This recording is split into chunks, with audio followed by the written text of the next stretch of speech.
book, especially for this hold. So we'll talk about that when we get there. All right. So it's called the guillotine. And so we're here in position one and we're trying to fight. Remember, I'm going to try to Turk and I want to Turk, and so he's posted his hand out. I really want to power half, but maybe this hand's out. But maybe he's a little smarter and he's trying not to let me underneath his arms too good. So we're here and we're hand fighting. All right, what I want to do when we're here in hand fighting is I want to try and grab this hand right here. I want the meat of this hand. I'm going to grab all 4 fingers, or I'm going to grab the palm from the top, over top, and what I want to do is spread that out. I want that arm wide. If I can get that arm wide, I'm going to block his neck right here so he can't bring it back in, right? He can't work his head over to try and get strength and leverage, and I'm just going to keep this arm isolated. That's what I want. From here, what I'm going to do is I'm going to actually sit my hips off him a little bit to change my direction so it's more like a cross-body ride. I'm going to try and pin my shoulder on top of the back of his shoulder so he can't move this arm. Then I'm going to work my grip. What I want to do is I want to grab his arm like the baseball bat, right? So this is the nub of the bat. This is the big fat part of the bat where I'm trying to hit the ball, and I'm a right-handed batter looking over here at the picture. If you haven't never played baseball before, just pretend like I didn't say all that stuff. If you have, hold it like a baseball bat, right? This hand goes underneath, this hand traps over the top, and so I got both my hands on his wrist right here. What I'm doing is I'm going to lift it up and I'm going to draw his hand back towards my face. Notice what that did. I flexed his elbow and I flexed my elbow and I created this little hole right here. And what I'm going to do is I'm going to put my head through it, and I'm going to try and keep my chest down by crawling this inside arm forward. So once my head came through, I let go with the right hand, the hand closest to his body, the leg ride side, and I'm crawling that arm through. I keep a hold of the wrist. I still have the wrist. Once I get this arm through where I've crawled, and I'm lifting my feet up, I'm going to reach over his head and post my hand on the other side of the mat. Once I do that, over here, I don't need the wrist anymore because it's trapped between our bodies. I can let go. Now I'm just going to do a little push-up, and then I'm going to squeeze my chest cavity across his chest and keep this figure 4 lock.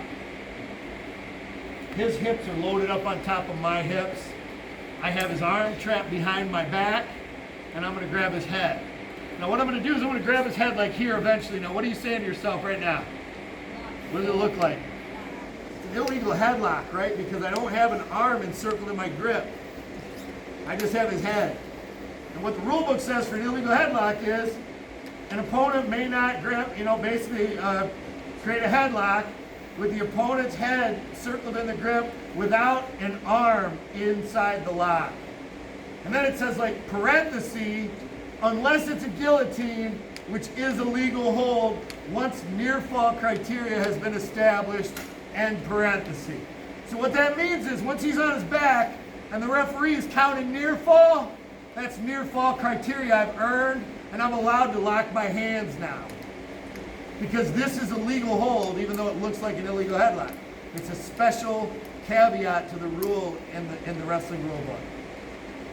Now what I'm going to do here, and I'm not going to try and hurt down, so I'm going to let go of my legs a little bit and relax that.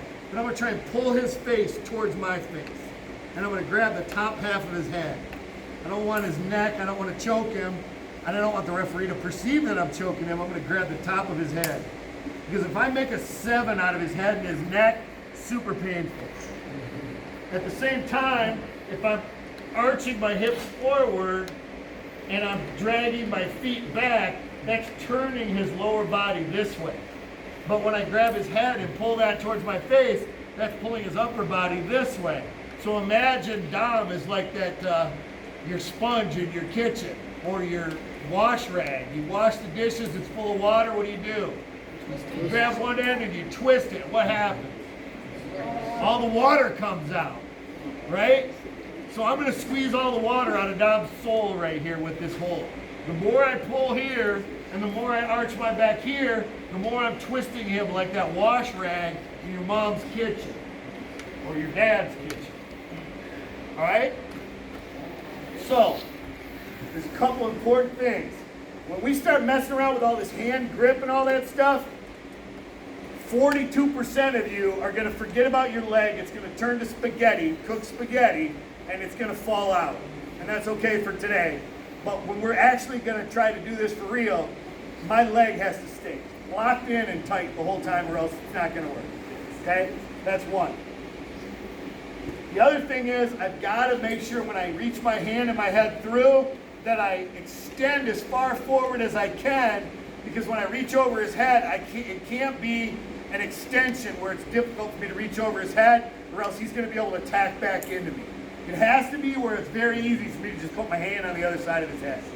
And then I let go of the wrist and do a little push-up, and we squeeze him right back over to his back. So here we go again. We'll do it one more time, and then I'll let Dom do it to me, because it's no fair to do this only multiple times and not let them have a crack at you. All right, we're here. We're hand fighting. I'm trying to get in to do my stuff, but I can't. It's not working. But I get this hand. I got the meat of the hand, and I set that out wide.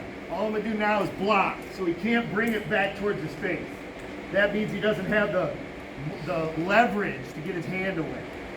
When I do that, I'm going to rock my hips off so that I can pin his shoulder to the mat, grip it like a baseball bat, and pull it towards my face. Once I do that, I pop his head through, okay, and reach my hand forward, right? And I crawl. As I'm crawling, my hips are going in and my feet are going up to the legs. Once I can reach over his head easily without an effort, I'll let go of the hand, a baby push-up, and I squeeze over his chest, right back into here. Do not lock your hands until the referee is counting. I can lock my hands anytime I want, but it's illegal if I lock them before I bring them over.